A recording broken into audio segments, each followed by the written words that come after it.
एक राजा था। उसे सदा मौत का भय सताता रहता था।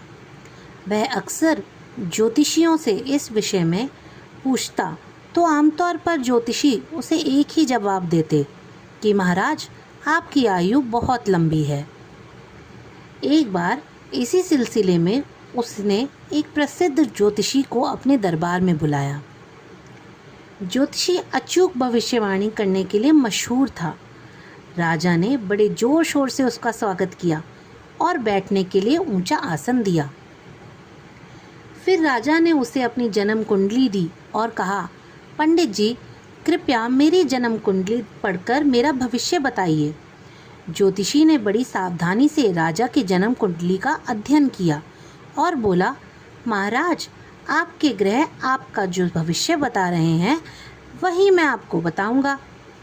झूठी और काल्पनिक बातें मैं कभी नहीं कहता, ना ही मैं किसी को खुश करने के लिए उल्टी सीधी हाँकता हूँ। राजा ने कहा, मैं समझ गया कि आप क्या कहना चाहते हैं। आप निर्भीक होकर मेरा भविष्य बताइए। ज्योतिषी ने राजा के भविष्य की अच्छी अच्छी बातें बताना शुरू किया।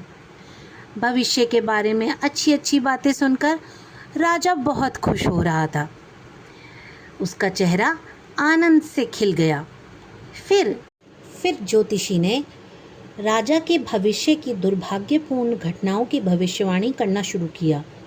इन बातों को सुनकर राजा बहुत दुखी हुआ। एक बार तो उसके मन को इतनी गहरी ठेस लगी कि उसने क्रोध भरे स्वर में ज्योतिषी से कहा, बंद करो अपनी ये वाहियात बातें। अब मुझे सिर्फ यह बताओ कि तुम्हारे ग्रहों की सूचना के अनुसार तुम्हारी मौत कब होने वाली है। चतुर ज्योतिषी समझ गया कि राजा के पूछने का आशय क्या है। उसने जवाब दिया, महाराज, मेरी मृत्यु आपकी मृत्यु के एक दिन पहले होने वाली है। राजा बहुत क्रोधित था।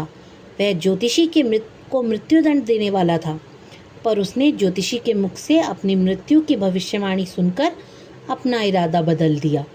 उसका गुस्सा शांत हो गया। राजा ने ज्योतिषी के बुद्धिमत्तापूर्ण उत्तर की बहुत सराहना की और उसे मूल्यवान उपहार देकर सम्मानपूर्वक विदा किया। और इसी के साथ यह कहानी समाप्त होती है। अगर आपको कहानियाँ सुनना पसंद है और मेरी ये कहानी आपको पसंद आई हो तो please like, share and subscribe to my channel. Thank you.